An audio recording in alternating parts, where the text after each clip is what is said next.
Yeah, thank you, Charles, for the introduction. I think I'll go straight into what we should expect and the things that have happened in the last 3 weeks. It's already 3 weeks when the elections held. Um, it was a much unexpected election with several polls predicting the outcome before the elections. And then we finally had the elections, the presidential elections on February 25th, and then the governorship election just last week. Both of them have been highly controversial, and the controversies are still ongoing after those elections. But then most people participating in this webinar are already familiar with the outcome. Tinubu won the election, but then it's not just enough to say he won the election. He won it, but then there are a lot of unique aspects of that winning. First of all, he won with the least number of votes ever won by any presidential candidate since 2019. Since 1999, that's 8.79 million votes. Lowest percentage of votes ever scored by any presidential candidate. Just 37% of voters voted for Tinubu. Least number of states out of Nigeria states, 6 states, excluding Abuja, or if you say 37 states or 36 states plus FCT, he won in only 12 states and came second in maybe another 7 or 8 states.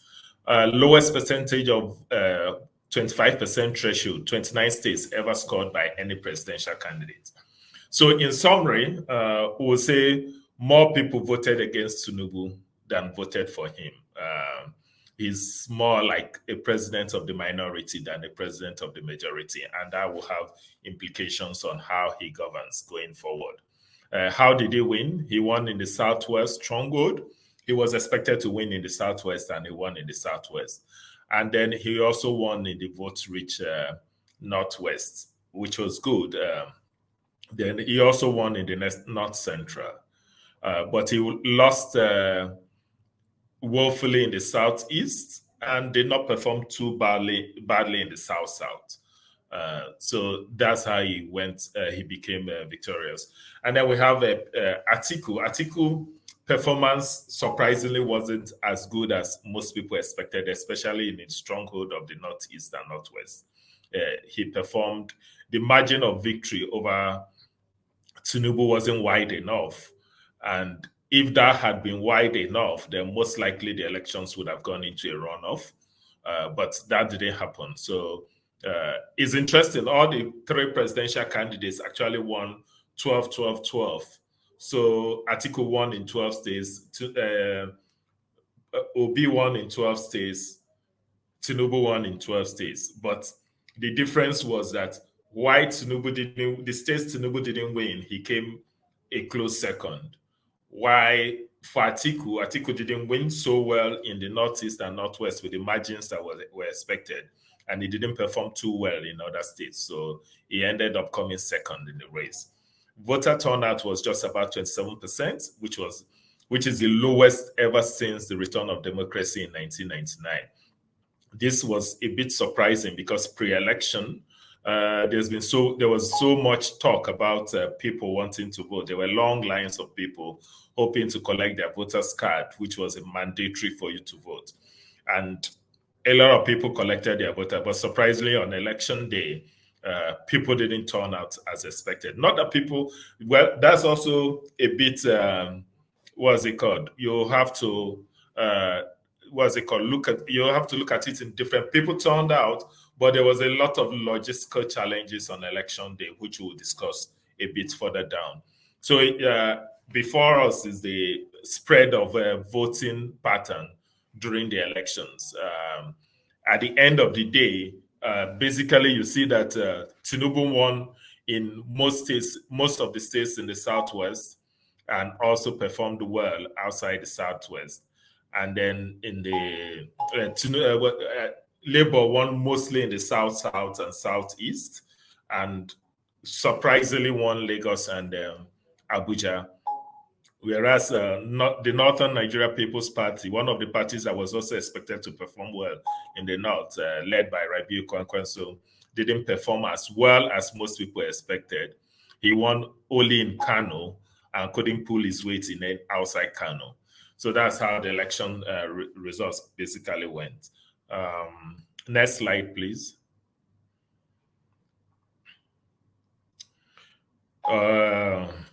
Yeah, that's the spread of the presidential election where each party won and the spread of votes. As I said earlier, Tinubu won with 37% of votes on the average, Atiku with 29% of the votes, and Peter Obi with 25.4%, Rabiu with 6.23% in only one state, basically Kano, and couldn't perform as well in other states.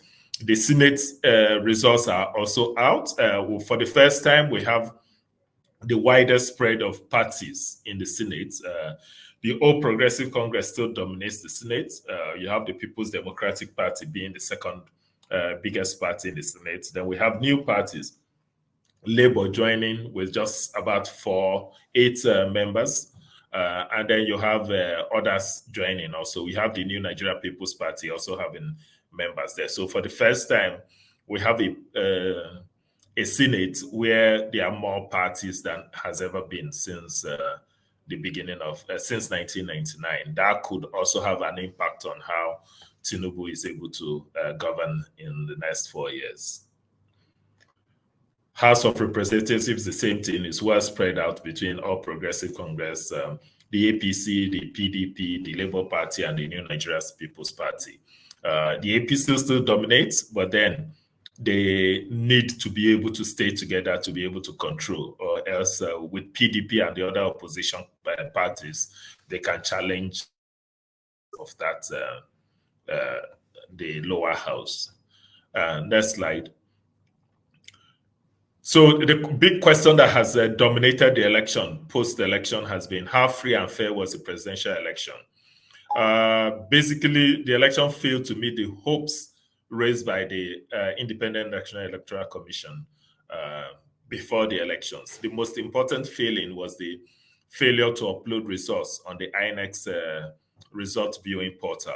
That was one of the biggest promise ahead of this election, which most people felt will provide the transparency needed to the election and avoid the manipulation of results. That failed woefully. By 20th March, that's just day before yesterday, when you check the portal, only 94% of results have been uploaded on the portal.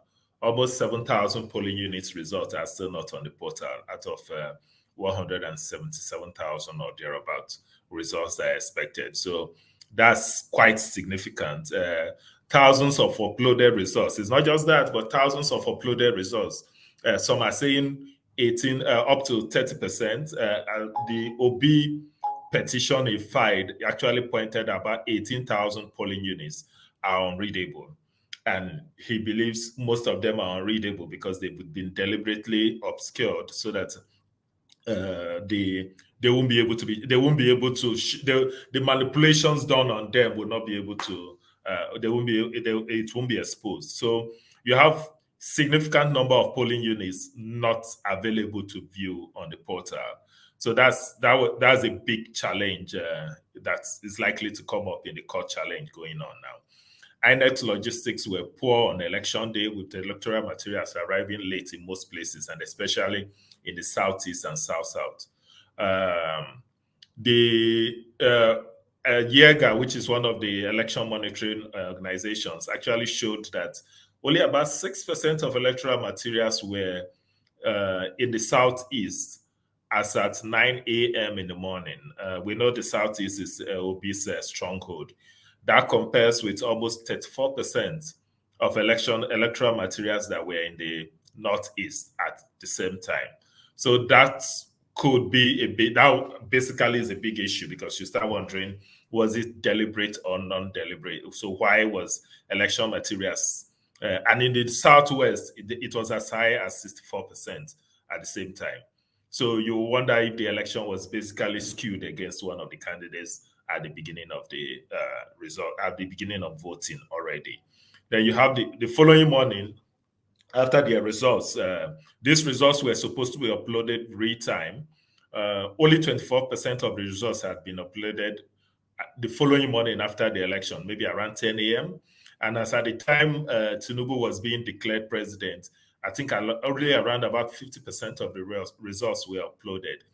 These are issues, I've read one or two, I've read some parts of the petition being filed. These issues are being raised in the petitions because they are parts of the law that seem to say that before you read those results, they are supposed to be compared. In case of dispute, you are supposed to compare it with the uploaded results, and then the uploaded results is supposed to succeed. So reading the results without the uploaded results means that collation wasn't totally complete as at the time a president was being declared. But then it's for the courts to interpret at the end of the day. So what do we get? Fallout from the Tinubu's victory.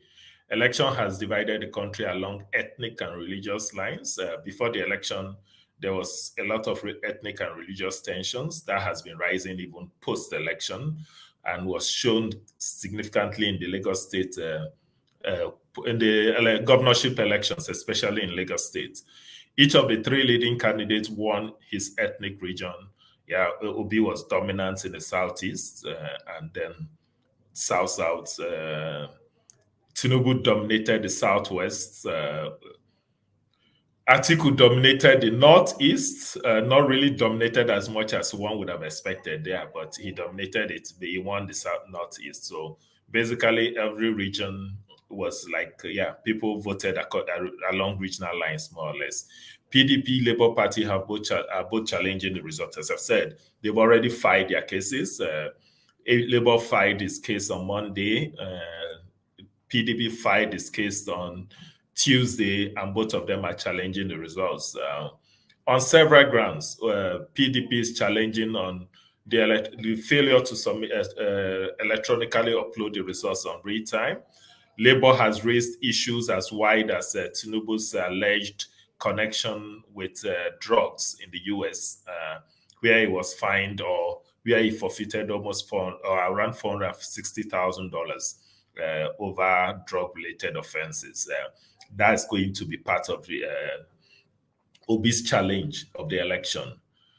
The credibility of the election has been dangerously damaged, basically because of the failure to upload the results real time. That was a promise that most people hung on to, hoping. And why uploading results is such an important thing for the Nigerian election is that over time, it's been seen that between the polling units and the collation center, results sheets are always manipulated by the politicians.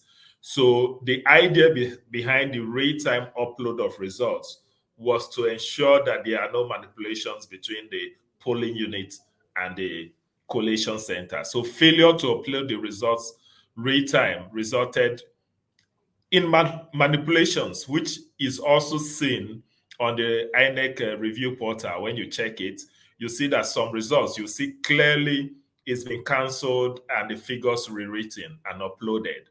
That's and it's not just one. There are so many of them on the INEC portal that you just start wondering.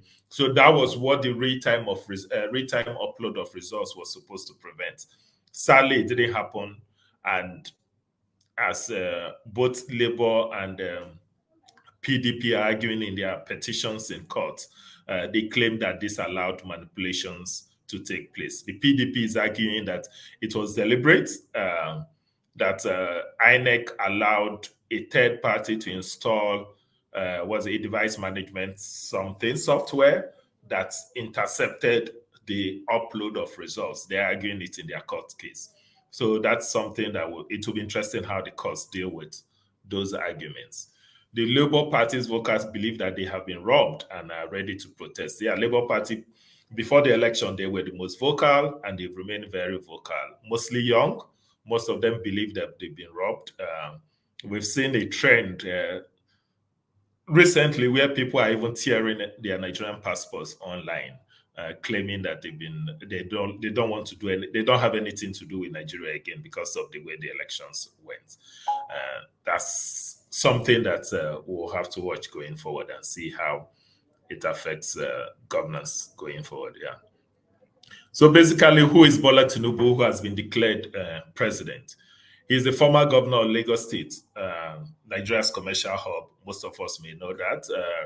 Reputed to have boosted one of his biggest, what's it called, claim to it is that he was able to boost the internally generated revenues of the Lagos State and also reform the judiciary. That was some of the things, some of his biggest claims. Claimed to have developed Lagos long-term master plan. No one has become governor of Lagos State without Tinubu's support since 2007. So Tinubu left governor, stopped being governor in 2007, but nobody has become governor in Lagos State since 2007 without first of all having the support of Tinubu. So he basically controls Lagos. Is the strong man of Lagos policy. Perceived to have direct control of Lagos Treasury via tax collection firm. When he was there, he appointed a tax collection firm, Alpha Beta. And the claim, which was filed in a court and settled out of court, was that he controls Alpha Beta and gets part of the all revenues collected in Lagos State. That matter was filed in court. It didn't go to trial. It was settled out of court. The terms of the settlement are not known, but then the person who filed the case was paid some money, and the case was never brought to trial. No non-business, but is viewed as very wealthy. Yeah, Tinubu is viewed as a very wealthy man, but no one can really point to any business he's into. That's this thing. Credible concerns about his physical and mental health. Today, there were some rumors that he was expected to travel out this week. But then there are rumors that he's traveling out because of ill health. Well, he claims he's going to relax. So he's traveled out, I think, today. Will be out maybe for some time before he comes back. But there are credible concerns about him not being very healthy.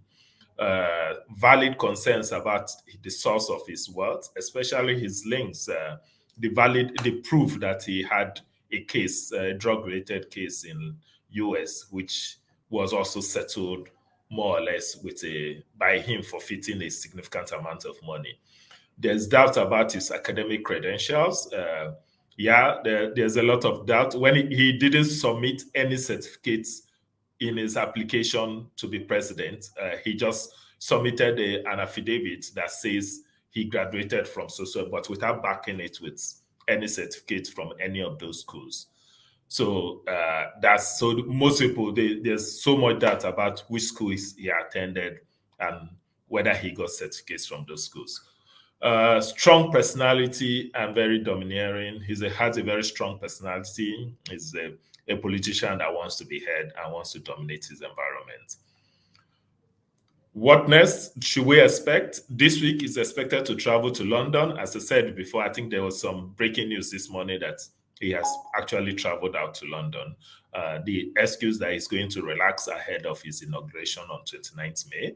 Others claim he needs to go and take care of his health after a grueling campaign schedule. Likely to announce a transition council this week or next, where we expect a transition council to be announced very soon, most likely this week or latest next week, to work with the Buhari administration for a successful or smooth handover. He has already gotten two of the Labour Party, and I think 4 parties have already challenged this election in court. Hopefully by next week we'll get dates for hearing to start. This Court of Appeal has 180 days to hear the case and reach a decision. So for the next 3 months we'll be hearing that case will be going on the next 6 months or so. Yeah. Ongoing discussion on cabinet members. This is already going. We've been hearing names of the possible members of the cabinet.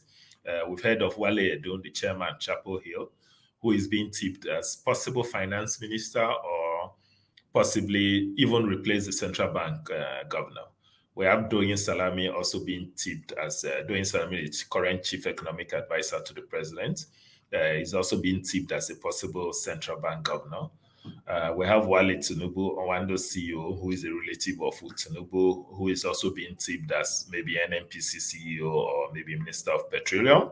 We have Babatunde Fashola, who is likely to work in a key ministry or possibly as an advisor to the government. We have El Rufai, who is being tipped as chief of staff to Tinubu. We have Atiku Bagudu, or possibly also going into the ministerial position. So these are names already being mentioned. And hopefully the expectation as Tinubu, unlike Buhari, will announce his cabinet very fast. So within the first 1, 2, 3 weeks, at least key cabinet ministers will be announced. We expect some key positions to be filled even before he's sworn in. So we'll be expecting that in the next few weeks, maybe as early as May. Greater focus, what do you expect in Tinubu? Greater focus on the economic reforms and more market-based economics. We expect, unlike Buhari, we expect a move away from socialist tendencies to a more market-focused tendencies. We'll see more economic reforms, privatization of government assets. Most likely, we'll see a more flexible exchange rate. We'll likely see a different approach to governance, far different from Buhari. One thing everybody expects him to do is to boost government revenues. The challenge, though, is if Nigerian economy has those debts to boost those revenues. So that will be a test that everybody will see, will want to see, or will hopefully see when it takes over. We also expect that he will try and do some reforms of Nigeria's debt, especially domestic debts. And then also, under Tinubu, we are likely to see higher levels of borrowing. Basically, whether this will be matched by revenues he's able to raise, that will be found, that we will have to find out that. But it's certain Tinubu is very ambitious, and we will expect to see very high levels of borrowing in his government. So that's the thing. Downside to Tinubu government, health issue could be a major risk. We are hoping that his health concerns are just concerns and not real. If not, we have another situation of Buhari in our hands where the president spends long periods in hospital rather than governing, and that could cause a lot of issues. Corruption is likely to be endemic. We don't expect Tinubu to cut down corruption significantly. Ethnic and religious tensions will probably escalate. The Muslim ticket Tinubu is flying, and there's even talks of the Senate president also being a Muslim. That could significantly escalate ethnic religious tensions in the country. Increased separatist agitations, banditry, and terrorism.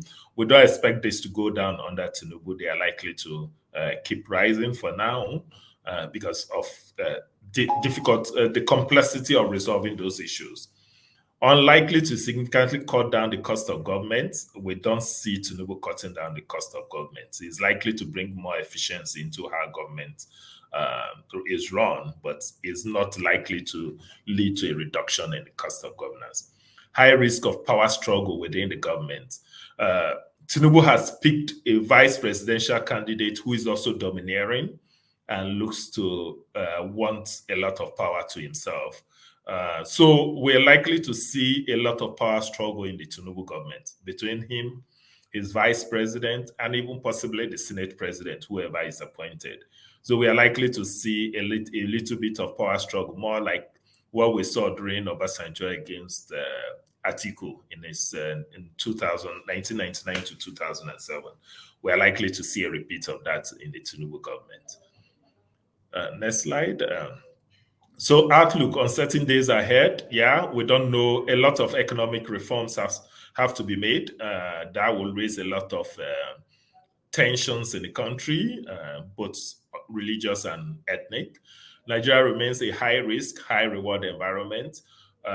The potential is there, but then you know that the risks are also high in terms of insecurity, policy instability, and inconsistency. Most of these things are going to, but then we are hoping if the right things are done, the rewards will be very high. Likely to see higher economic growth, cost of living, and uncertainty. Yeah, continuing high risk of insecurity and violence. That APC will remain the dominant party, but face strong opposition from Nigeria's youth. Most youths are very dissatisfied with what's happening. I don't see they going away. We're likely to see risk of protests rising, and then the government trying to suppress them. Increased suppression of dissent, which will be met with increased resistance from Nigerians both home and abroad. That's likely what we're going to see. Nigeria's democracy and unity to face a significant test that could break unless there's significant reform. Yeah, so we're likely to see increased clashes between the government and the people going forward, and a lot of ethnic and religious tensions. And how this plays out will largely depend on how the government manages it. It's a situation where the government has to balance force with diplomacy. And if they don't do it so well, we're likely to see rising instability in the country. Next slide. I think that's all for now on my part. Hopefully we can take some questions and areas of clarification going forward. Okay, thank you very much. Over to you, Patrick. Thank you, Charles, and thanks, Anthony, for the great overview. I'm just going to speak briefly on some of the key economic challenges facing Tinubu when he enters office, and also touch upon some of the plans that he's outlined, both in his manifesto and public comments, to address some of those problems.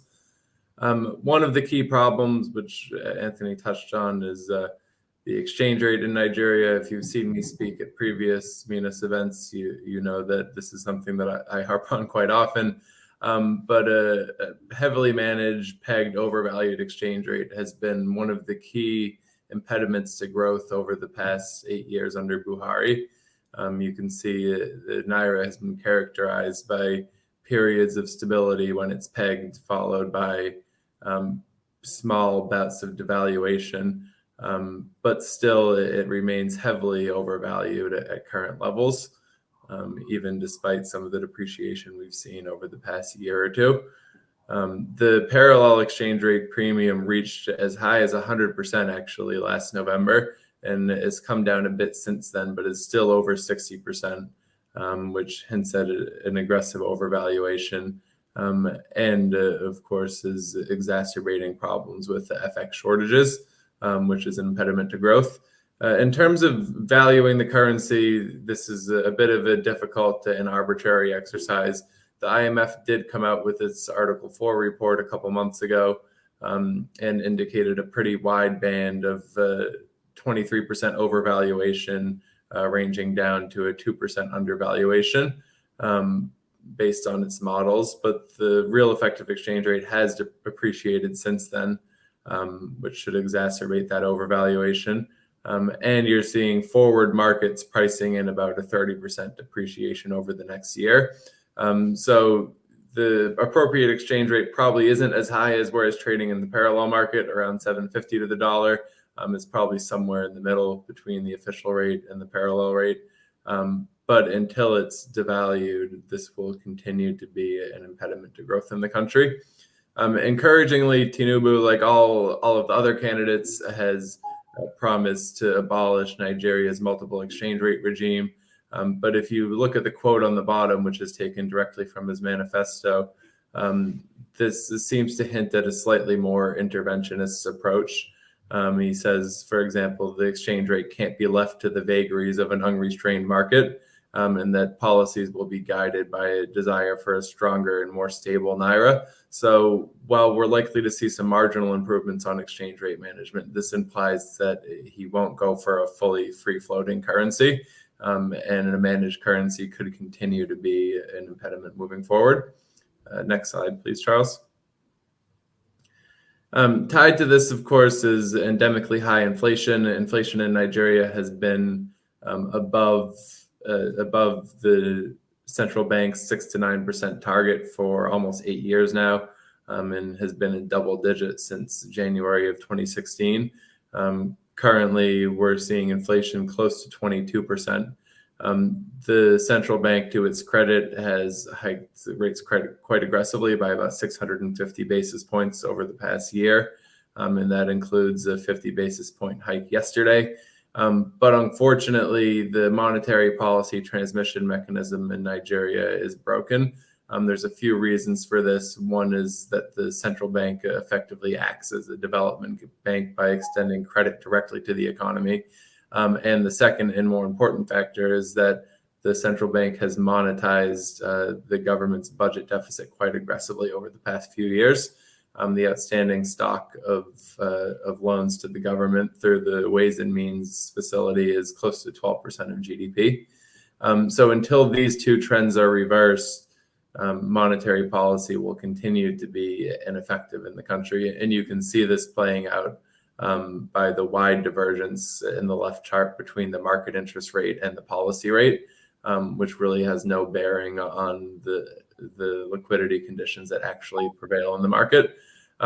Both these challenges, the exchange rate and monetary policy management, of course, are directly tied to the tenure of the current governor, Godwin Emefiele. Anthony alluded to the fact that he could be removed early. I think I would view that as an immensely positive development if a new central bank governor came in. And we're likely to see positive shifts at the margin on both the monetary policy and exchange rate front, but especially so under new central bank leadership. Next slide, please. Another key issue is fuel subsidies. The IMF has estimated a doubling of fuel subsidies from about 1.1% of GDP in 2021 to 2.2% of GDP last year. This means that effectively 60% of Nigeria's oil revenue is directly flows back out from the government pocket via fuel subsidies, which are quite a regressive and inefficient social safety net mechanism. So the IMF and most orthodox economists have been arguing for a while now for removal of subsidies. The Buhari administration has promised to do so numerous times in the past, but has failed to deliver. Currently, plans are to remove fuel subsidies by the middle of this year. And Tinubu, encouragingly, has spoken quite aggressively about his desire to remove subsidies. But of course, this is a very politically difficult and unpopular decision. So it remains to be seen if he'll follow through on his rhetoric. And this, I think, will be a key signpost in the early days of his administration about his willingness to make difficult political and economic decisions. Next slide, please, Charles. Another issue is Nigeria's high debt service burden. Its debt stock actually isn't that high relative to most of its EM peers. It reached about 37% of GDP most recently, and is projected to rise to only about 43% over the next 5 years, according to the IMF. And this is still well below the emerging market median of around 50%. However, debt servicing in Nigeria is a huge issue.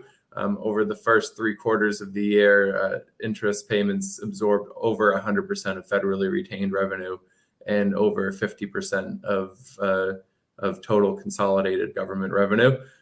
So this clearly is unsustainable and something that needs to be dealt with quite urgently, and will be an early test of Tinubu's fiscal management capabilities. Next slide, please, Charles. A key driver of this isn't so much elevated debt service costs as it is weak revenue mobilization. So in 2021, total consolidated revenue in Nigeria fell to just 7.3% of GDP, which is the third lowest amongst a sample of 193 countries globally. So it's really hard to overstate how low their rate of revenue collection is. The goal is to increase revenue collection to 15% by 2025, so basically doubling it over the next 3 years. And the IMF report, which I acknowledged earlier, actually has a very detailed annex on plans and strategies to reach this level. So tax potential in Nigeria, they measure in this report at about 8 to 11% of GDP. And they measure across various studies a tipping point, they call it, of 12.5 to 13% of GDP that is associated with better growth and development outcomes. So Nigeria is far below this level. Not only does it create difficulties in servicing their debt stock, but it leaves very little room to invest in physical and human capital and other pro-growth policies. Nevertheless, to say nothing about widening the social safety net, which is also a necessary item. A few of the policies the IMF has recommended is broadening the tax base, improving administration. The key measures are really doubling of the VAT and excise rates, which will bring them in line with their West African peers, and should yield cumulatively about 2% of GDP of new revenue, and reducing exemptions, which are quite high compared to most of his peers at about 4% of GDP. So there is a roadmap here, and clearly, as Anthony alluded to, Tinubu hangs his hat on his ability to raise internally generated revenue during his tenure as governor of Lagos. So I think I'm hopeful that he's able to apply these skills and experience at a national level. But clearly, it's going to be an uphill battle, and it's going to be a very difficult policy to implement. Next slide, please. Two things I'll just touch on briefly. Buhari, when he came into office in 2015, campaigned primarily on his security and anti-corruption credentials. But you can see based on these charts that really both of these have worsened under his tenure. Of course, these are just two measures, and the Transparency International measure could be seen as a bit arbitrary. But I think it still illustrates the point that insecurity and corruption remain endemic problems in the country that will be extremely difficult to tackle under any administration or leadership regime. So I think Tinubu has played lip service to tackling both of these issues, but it remains to be seen if he'll be able to actually move the needle. Next slide, please, Charles. Tied to the insecurity issue is oil theft, which you can see the chart here, a sharp decline in oil production over the past few years, from peaks of about 2.5 million barrels per day about a decade ago. Oil production towards the end of last year dropped below 1 million barrels per day. So really quite a striking decline, and is currently hovering around 1.4 million barrels. Tinubu has plans to increase production to 2.6 million barrels per day by 2027. I think this is a very ambitious target and will require not only a complete elimination of oil theft, which is unlikely, but also significant new investment, which despite passage of the Petroleum Industry Act last year, really has failed to materialize. And if anything, we're seeing divestment by most major international oil companies. But I think we're headed in the right direction in terms of production, hopefully have reached the trough, which should be hugely positive, both for Nigeria's balance of payments and budget. Next slide, please, Charles. So all these different issues, which is just a selection of the few issues that I think are top of mind for me and other economists. The upshot of this is that Nigeria has experienced incredibly low growth over the past 7 or 8 years. Barring these last 2 years of post-COVID rebound from a low base, growth was actually negative in per capita terms since 2015. So we've seen per capita incomes decline from about $5,500 in 2015 to 5,000 in 2020. Moving forward, growth is projected to be a bit higher at just north of 3% each year. But still, this is just barely above Nigeria's population growth rate, and it is insufficient, is below what's required to create jobs to employ Nigeria's young and growing labor force. So it really highlights the importance of getting these issues right and moving things in the right direction on the economic management front. That said, if you look at the right chart in nominal terms, Nigeria in 2018 surpassed South Africa as Nigeria's largest economy, and is projected to almost double in size in nominal terms over the next 5 years, which will put it far and ahead of its main peers, Egypt and South Africa. So Nigeria will continue to be the dominant economy on the continent in terms of sheer size, and will be an increasingly important player on the global economic stage as well. So again, I think this really underlines the importance of getting the economic transition right for Tinubu, and moving away from what has really been a miserable 8 years of economic mismanagement under the Buhari administration. So I'm hopeful that things are moving in the right direction on the policy front. Again, a lot of these issues will be very difficult to tackle, be it administratively, politically. But I think, we're primed for a pretty positive policy shift in the country, even if under Tinubu it will probably be less of a complete shift than under the other two candidates. Okay, thank you very much. Now, Donu, would you like to unmute and perhaps give your comments on both what you've heard and also what your current feelings are about the political and economic situation? Okay, well, I congratulate both Anthony and Patrick for very good presentations. Agreed with everything they said, really. I'm deeply disturbed by the situation in the country. I'm not even sure that Tinubu is going to actually be sworn in, at the risk of sounding very alarmist. But if we're going to assume that the many dysfunctions, murders, etc., are going to be overlooked and he'll be waved in, what I would say is that we can expect a rocky ride. The legitimacy of this presidency is being doubted by so many people, including some international observers.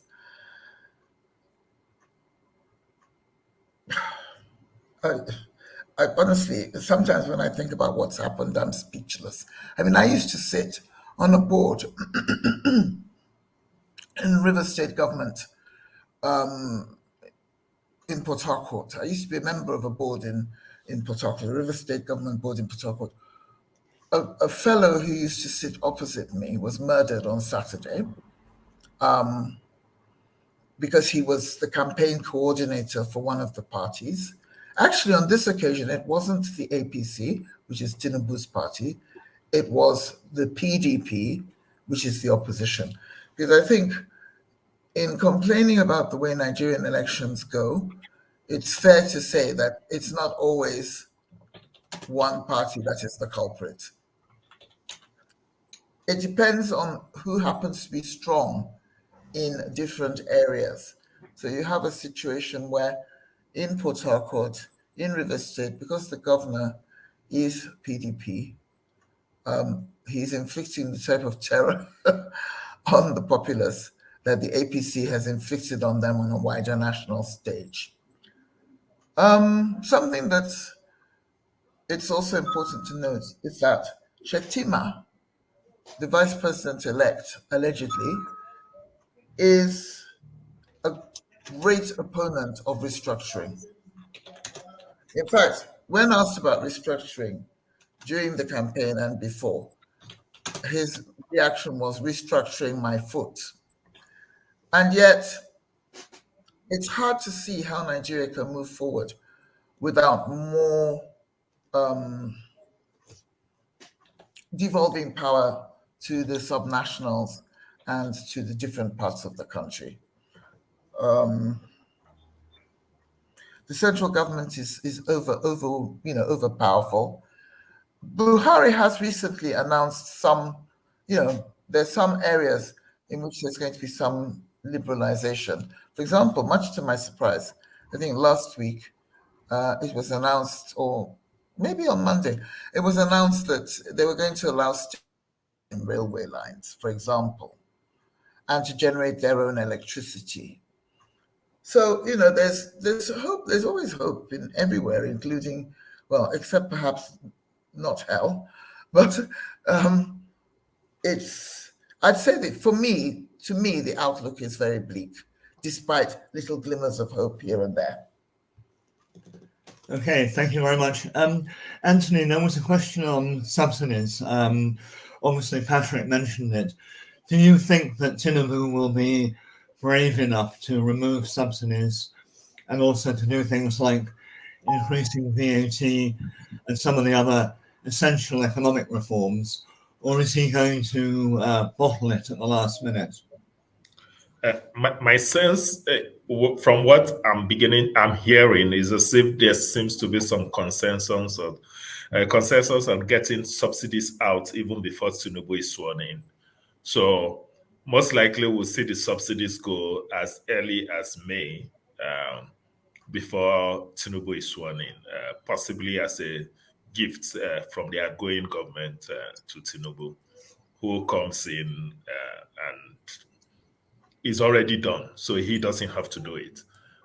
There seems to be that strong conviction that it will be done by May latest, before the current government goes. So that will mean Tinubu comes in.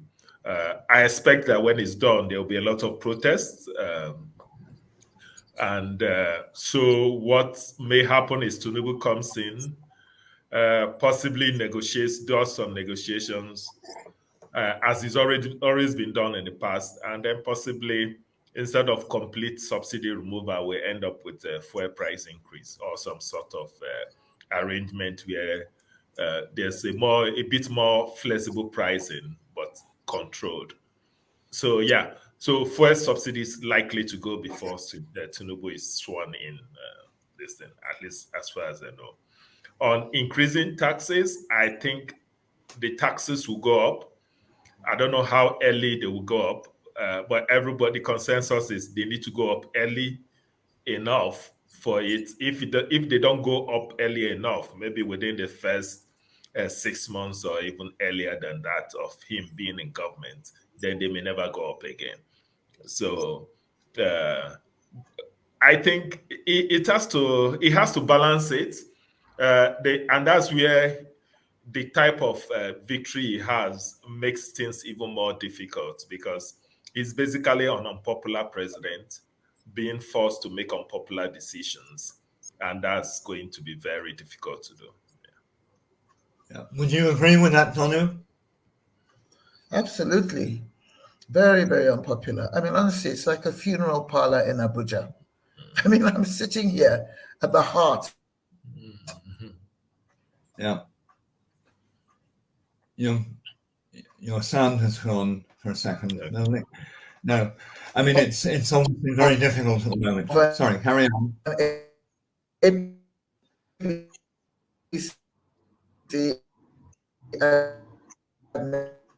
No, your sound has gone. It'll probably come back.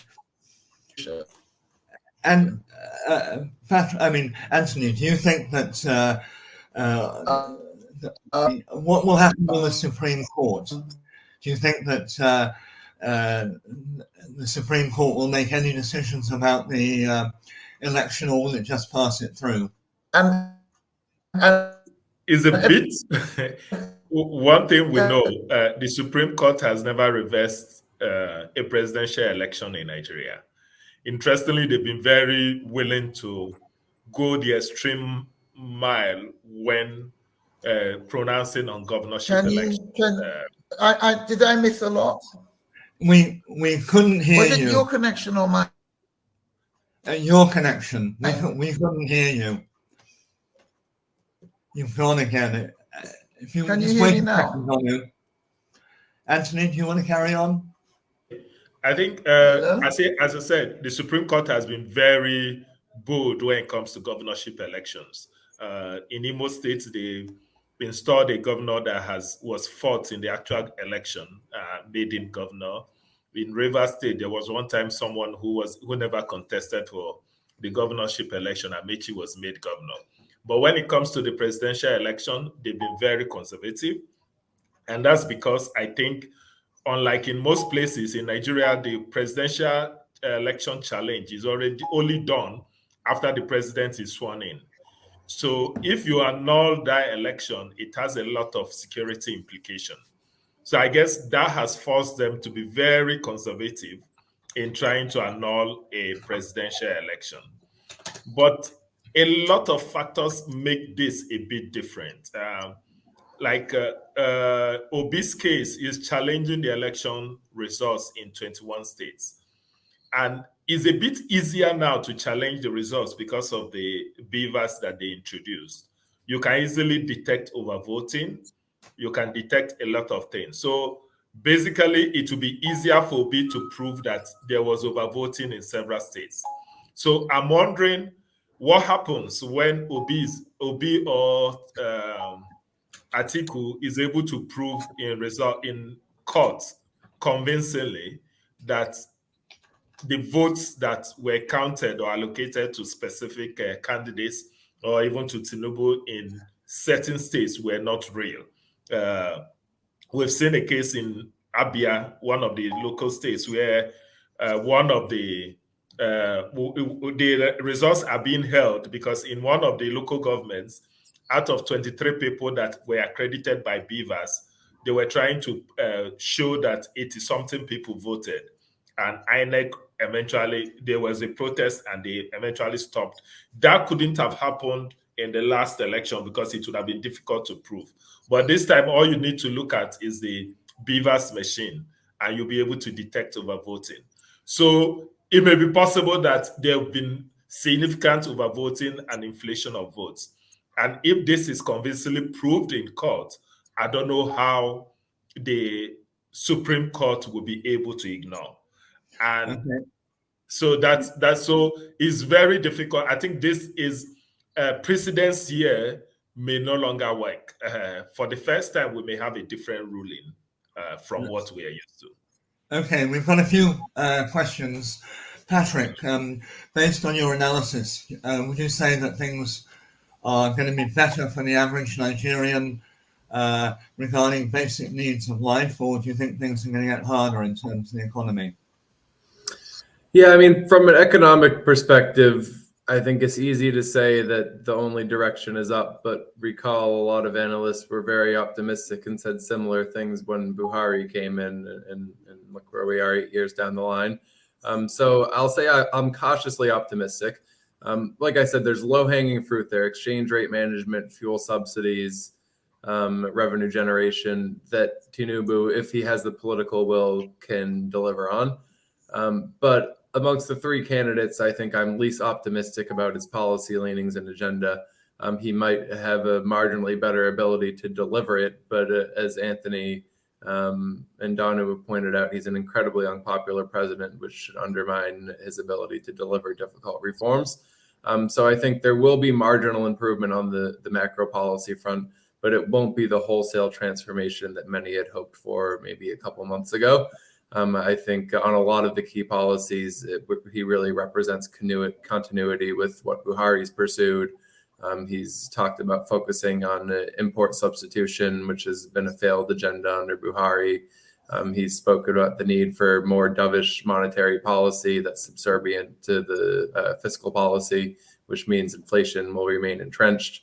It doesn't seem like he's willing to go all the way towards a flexible exchange rate. So there will be marginal improvements. I just don't think they're going to be that transformative, unfortunately. Yeah. And do you think there are likely to be other structural reforms? And if so, what are they likely to be? Yeah, I mean, a lot of the structural reforms are linked quite closely with these kind of more esoteric macro issues that I mentioned. Revenue collection, for example. When you're only collecting 5% of GDP a year, it makes it very hard to invest in infrastructure and education. And things that will structurally, over the long term, if implemented properly, really improve the prospects of ordinary Nigerians and lift growth closer to that 5 to 7% level that was the norm before Buhari came into office. So I think there will be some structural reforms, but again, they're very difficult reforms. And even the most well-intentioned president, I think, is going to face an uphill battle implementing them. Yeah, I mean, one thing that wasn't mentioned by either of you specifically was the cost of the debt servicing, which is greater than all the revenues that the government receives. Do you think that there will be any problem over debt servicing in the coming year? Or do you think the revenues will increase and therefore that it's going to be less of a problem? It's a good question because, I mean, in the past, the government has been able to rely on the central bank to finance the deficit, which has led to accelerating prices, but has helped them bridge the gap. Moving forward, the intention is to move away from that policy, which I think is positive, but it's not clear if the domestic market has the ability to absorb such large deficits. And Nigeria at the moment is locked out of the external market. Its 10-year debt is yielding almost 14%. So this means it's going to have to accept in the short term higher yields on government debt to be able to fill demand at auctions. And that will exacerbate the debt service problem in the near term. That said, I don't see a crisis or default as likely in the coming years. From the external debt perspective, Nigeria only has $1.5 billion of sovereign bonds coming due over the next 2 years, or 3 years rather, which compares to reserves of over 37 billion. So I'm not concerned on that front. The issue is really one of domestic debt servicing. And if revenue doesn't start to increase, I think in the next year or two, that will become a binding problem. Okay. I think we'll probably just have one more question, which I'll ask Anthony and Donu. And that is, do you think that the election result in Nigeria undermines the prospect for other African countries, in the sense that a lot of the optimism that it was going to be completely transparent has now gone? Is in another failed African election? Donu, now that you're there, can you perhaps just comment on that? No, we've lost Donu again. We can see you, but we can't hear you. Anthony, do you want to just finally deal with that? Yeah, my opinion on that is that Nigeria has lost its position as a shining light for Africa. Yeah, most people would have said a good election in Nigeria is good for Africa, but nobody really, I don't know, looks at Nigeria as a shining light for democracy or for even leadership these days. There's Ghana, there's Kenya, there's even Zambia, all doing good elections. Nigeria has not had very good credentials in this light. And so I don't think the US government has been visiting African countries. They've sort of stylishly avoided coming to Nigeria. Most people don't come to Nigeria. Most top senior diplomats don't come to Nigeria again. So I don't think they look at Nigeria as any shining light in Africa currently. And so I don't see the elections really being used as an example of a setback for Africa. We've not shown our ability to organize elections before. This was supposed to be good, but it didn't turn out the way it should be, and that's the culture. So okay. Those looking for good examples will look for the African countries. Yeah.